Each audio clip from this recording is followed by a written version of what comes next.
Vamos a andar para llegar a la vida.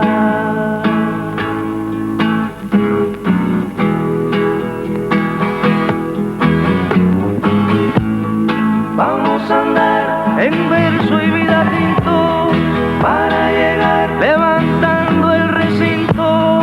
Vamos a andar del pan y la verdad para llegar matando el egoísmo. Vamos a andar para que por lo mismo para llegar reviva la amistad. Vamos a andar hundiendo al poderoso para llegar alzando al perezoso. Vamos a andar sumando a los demás para llegar con todas las banderas. Vamos a andar trenzadas de manera para llegar que no haya soledad. Le déluge qui s'abat aujourd'hui sur Cuba n'est pas un simple effet des orages tropicaux. C'est une véritable tempête économique qui bouleverse l'île, étranglée par le blocus orchestré par les États-Unis et l'arrêt du commerce avec les anciens pays socialistes. Pendant 5 semaines, en juillet-août 91, nous avons filmé librement ce qui va et ce qui ne va pas à Cuba. Les difficultés, les retards, mais aussi les efforts, l'espoir dans l'avenir. Ce sont ces impressions que nous vous livrons. Les problèmes de la vie quotidienne sont multiples. L'essence manque, les bus se raréfient, se rendre à son travail, faire ses courses relève de l'exploit. La majorité des produits alimentaires sont rationnés. Il y a un pain par personne. Je ne crois pas que cela soit suffisant pour couvrir les besoins du foyer, mais tout le monde arrive à en avoir un peu.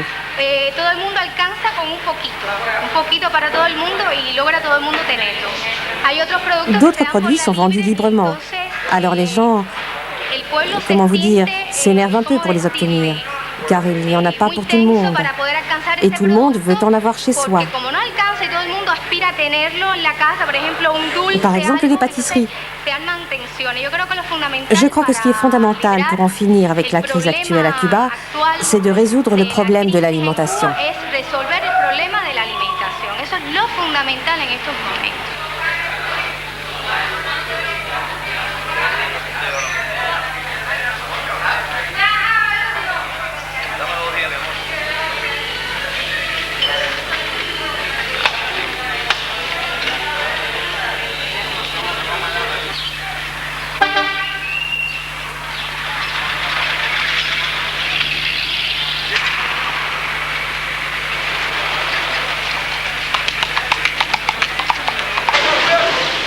Des vieilles voitures américaines d'il y a plus de 30 ans,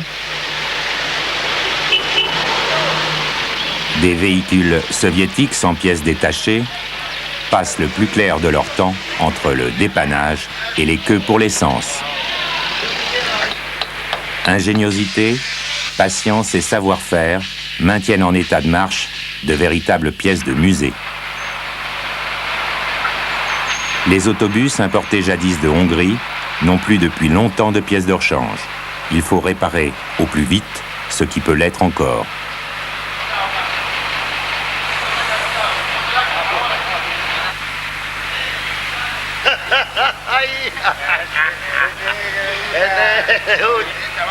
Une chaleur humide et étouffante, un travail dur accompli sur fond de nombreuses restrictions, mais toujours au rendez-vous, la bonne humeur traditionnelle.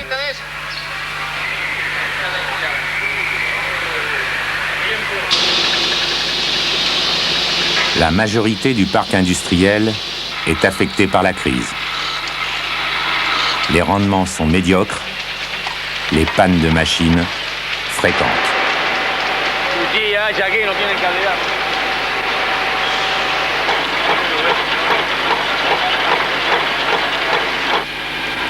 À 200 km des côtes de Cuba, le géant américain organise le blocus économique de l'île. Pression énorme sur les pays d'Amérique latine, directives précises pour l'Europe de l'Ouest et de l'Est. Les Soviétiques, quant à eux, avaient restreint leurs livraisons et les faisaient payer en dollars lorsque nous tournions. Depuis, la situation s'est encore dégradée. c'est par des moyens détournés et au prix fort que Cuba se procure les marchandises indispensables à sa survie.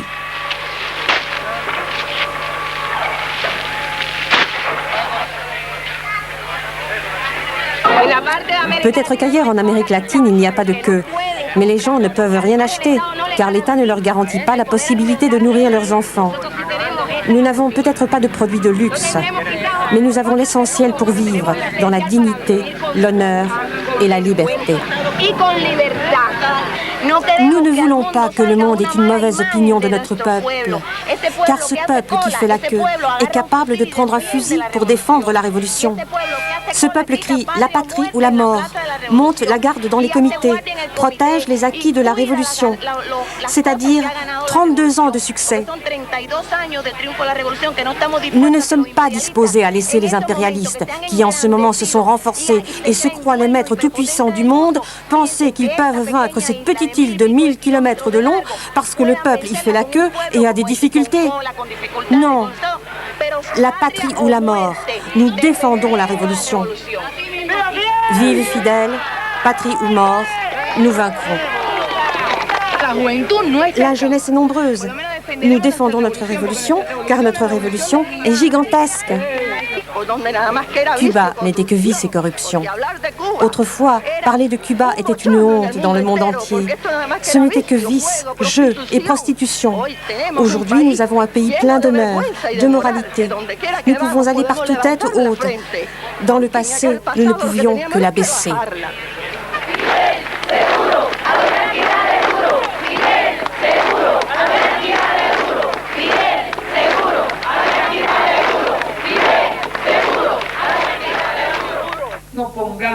Inutile de discourir sur nos imperfections. Nous les connaissons.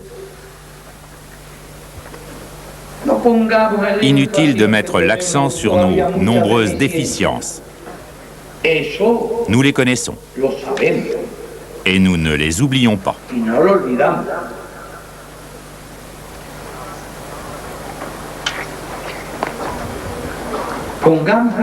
Soulignons plutôt l'effort que fournit aujourd'hui notre peuple. Notre société solidaire et humaine ne jette personne à la rue, ne laisse aucun diplômé sans emploi. Répartir ce que l'on a, c'est le socialisme, c'est la justice sociale. Répartir ce que l'on a.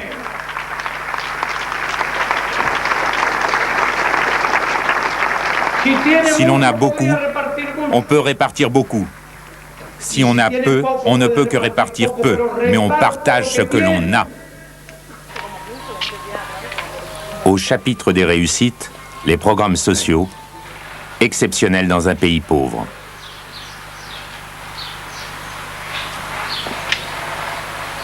Ce que le gouvernement a fait de mieux, c'est de créer le médecin de la famille.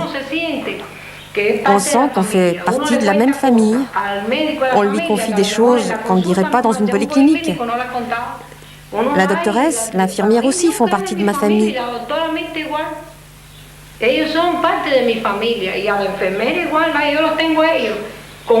J'ai confiance en eux. C'est ce qu'il y a de mieux dans la vie. Maintenant que l'on ne nous enlève jamais la doctoresse, qu'elle se marie ici et qu'elle ait beaucoup d'enfants. Dans chaque quartier, les spécialistes de la médecine familiale ont une action essentielle dans le domaine de la prévention. Bon, continuez de le nourrir au sein. À bientôt, bébé. Au revoir. Cuba, qui ne comptait que quelques milliers de médecins avant la Révolution, est aujourd'hui un pays où la médecine de haut niveau est comparable à celle des pays les plus avancés.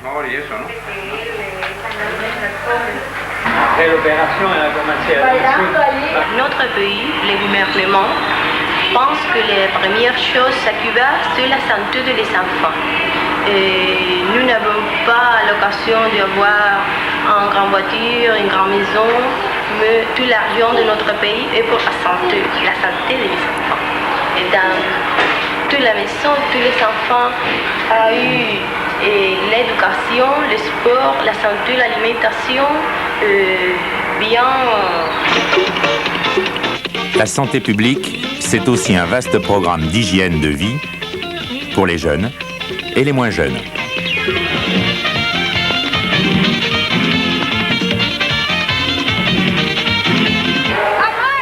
Contrairement à ce que nous avions vu dans tous les pays du tiers-monde où nous avions filmé auparavant, nous n'avons rencontré à Cuba aucun enfant errant jour et nuit sur les trottoirs, affamé, livré aux raquettes, au travail précoce, à la prostitution. La scolarité est effective jusqu'à 18 ans. L'analphabétisme y est moins répandu qu'aux États-Unis.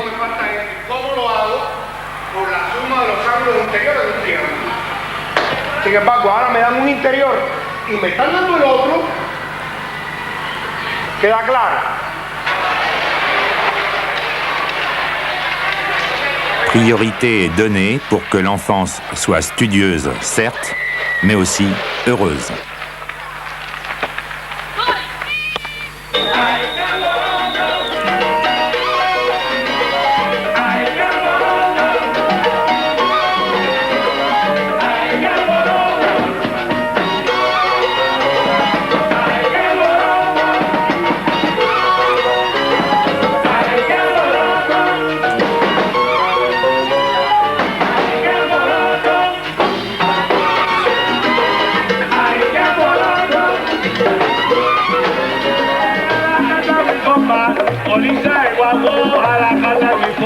Les croyances Yoruba venues d'Afrique se mêlent au rite catholique pour former une religion originale, synthèse des deux cultes, la Santeria, omniprésente dans toute l'île. Derrière chaque saint catholique se cache la représentation symbolique d'un dieu africain. Shango, le dieu de la virilité, Oshun, la déesse de la séduction, Yemaya, la déesse de la mer.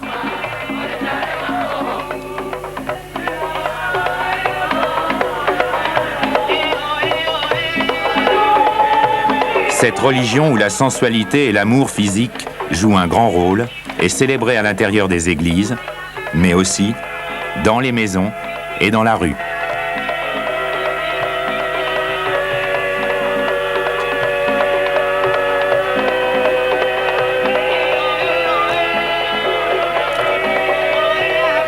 Ces cérémonies trouvent leur prolongement naturel dans le domaine des arts. Cette exposition de Manuel Mendive représente une date importante dans l'histoire des arts plastiques contemporains à Cuba. Elle est consacrée à Chango, divinité de la foudre, du feu, de la virilité, de la danse, de la musique et des arts. Il symbolise la plénitude de la vie. Pour moi, comme artiste cubain et révolutionnaire,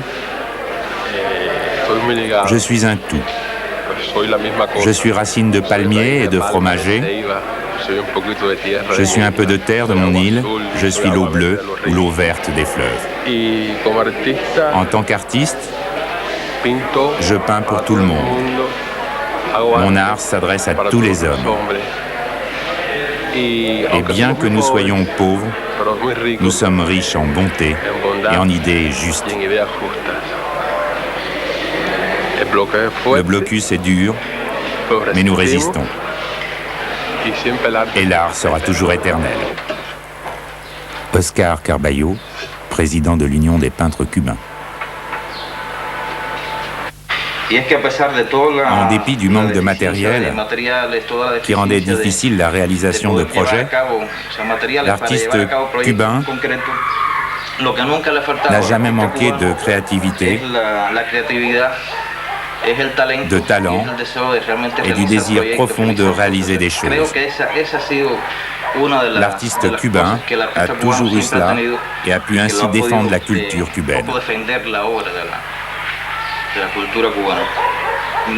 À l'étranger, on nous demande toujours « Est-il vrai qu'à Cuba, il n'y a pas de liberté d'expression ? Est-il vrai que ce problème existe ?»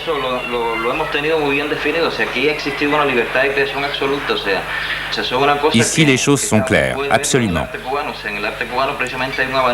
Les exemples ne manquent pas dans l'art cubain. Il y a un large éventail de possibilités, de thèmes, de créativité qui démontrent l'existence d'une véritable liberté d'expression.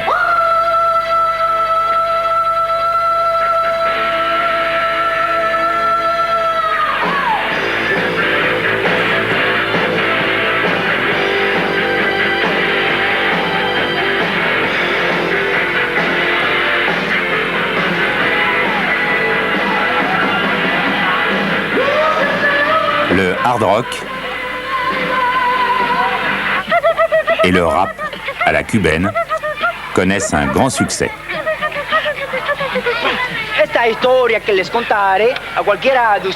Manuel est rappeur, mais aussi citoyen. En ce moment, nous luttons tous. Le blocus se ressent un minimum parce qu'ici, nous mangeons tous. Personne ne reste sans manger. On a rationné beaucoup de choses, mais ce qui est fondamental, c'est que tout le monde mange. Il y a une coopération entre tout le monde sur ce point. Nous essayons de travailler davantage et mieux. Nous essayons aussi d'économiser le combustible. Nous avons le problème des bicyclettes. On est en train de monter beaucoup de bicyclettes.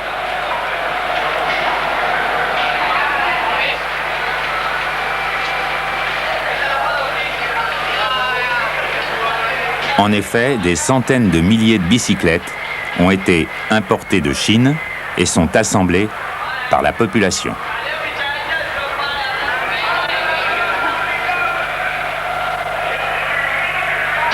En cette période de vacances, elles font la joie de la jeunesse cubaine.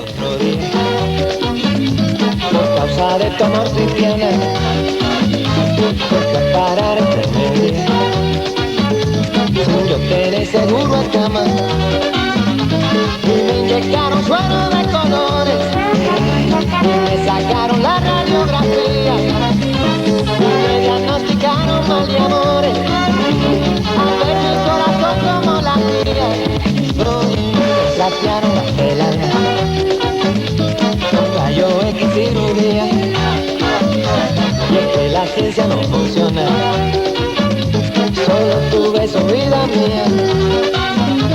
Ay, negra, mira, búscate un café. Cette mer, plus bleue que sur les catalogues, le soleil omniprésent, font des plages de Cuba un véritable paradis pour les touristes. C'est une des potentialités les plus prometteuses pour le développement de Cuba. En coopération avec des investisseurs étrangers, les complexes touristiques se multiplient.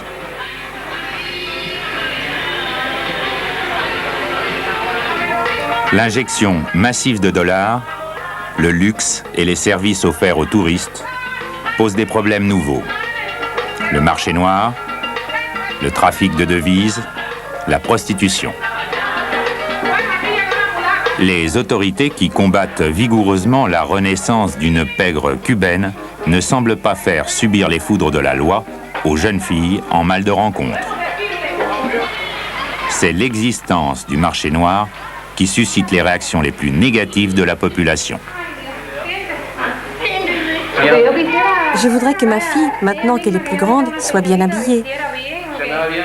Qu'elle ait 3 ou 4 paires de chaussures, qu'elle puisse faire un peu la belle. Mais il n'y en a pas, je ne peux pas les lui acheter. Il faut qu'elle se contente de ce que je peux lui donner. On dit qu'il n'y en a pas. Mais je connais des gens qui n'ont pas les difficultés que nous avons.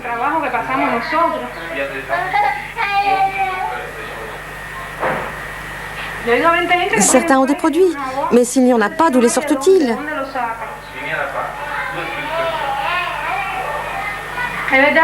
Il est vrai que je ne peux pas payer une boîte de lessive si chère. Je ne gagne que 700 francs et mon mari 900 francs.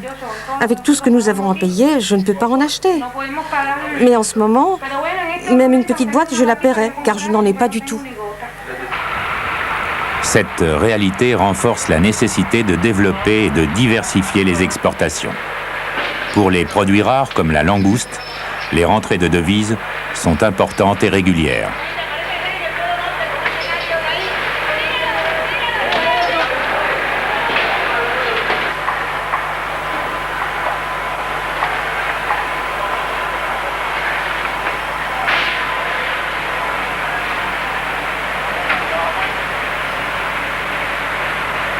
Pour le sucre, par contre, dont les cours sont fixés par les multinationales, les revenus sont aléatoires.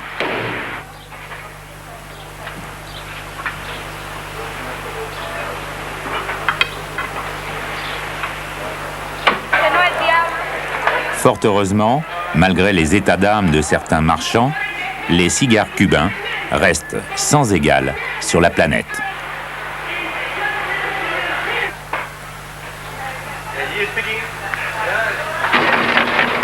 Mais la principale richesse de Cuba, c'est son peuple, profondément attaché à son identité nationale. Des femmes, des hommes, quelle que soit leur profession, donnent une partie de leur temps, de façon volontaire, pour aider dans les secteurs les plus en difficulté. Depuis des années, c'est le cas pour faire reculer la crise du logement. C'est aussi le cas pour la défense nationale.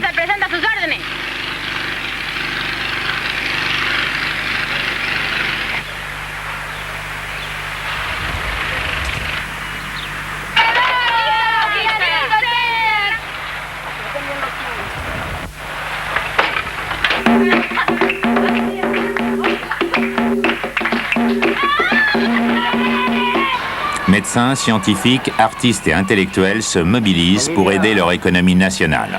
Il y a plusieurs centres de recherche très poussés, très développés en biotechnologie. Nous avons réussi à fabriquer un vaccin contre le méningocoque B et nous avons déjà des marchés pour ce vaccin en Amérique latine et ailleurs. Nous sommes très contents de pouvoir aider pour faire que l'agriculture progresse. Et pour cela, nous sommes scientifiques et pour cela, nous sommes ici. Ici parce que c'est dans ce cas-là que nous pouvons aider mieux. C'est dur de travailler l'agriculture, mais j'ai décidé d'aller à la campagne d'une façon volontaire. C'est très important parce que personne ne peut m'oublier. C'est pas obligatoire. Je pense que si les choses sont obligatoires, ce n'est pas vrai, c'est réellement révolutionnaire. Pour moi, il est très important que cette chose soit volontaire, que ce soit une chose de cœur. Je pense que cette proximité avec la terre aussi, avec la nature, c'est très important. Mais a une importance symbolique, mais a aussi une importance matérielle. Le 26 juillet commémore le début de la révolution cubaine. Depuis la veille, la population de chaque quartier prépare le plat traditionnel, la caldosa. La fête durera jusqu'à l'aube.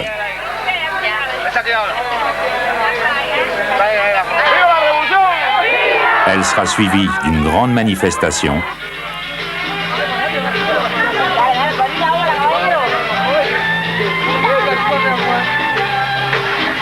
Invité d'honneur cette année, Nelson Mandela. Le peuple cubain a une place spéciale dans le cœur des peuples d'Afrique. Les internationalistes cubains ont contribué à l'indépendance de l'Afrique, à la liberté et à la justice.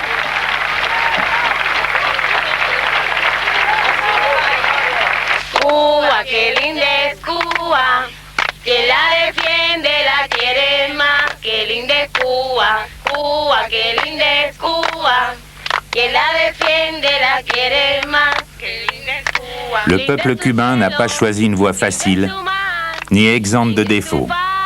Mais quand on regarde l'extrême misère du tiers-monde, l'analphabétisme, la faim qui s'étend, on ne peut sincèrement qu'éprouver pour lui une profonde solidarité.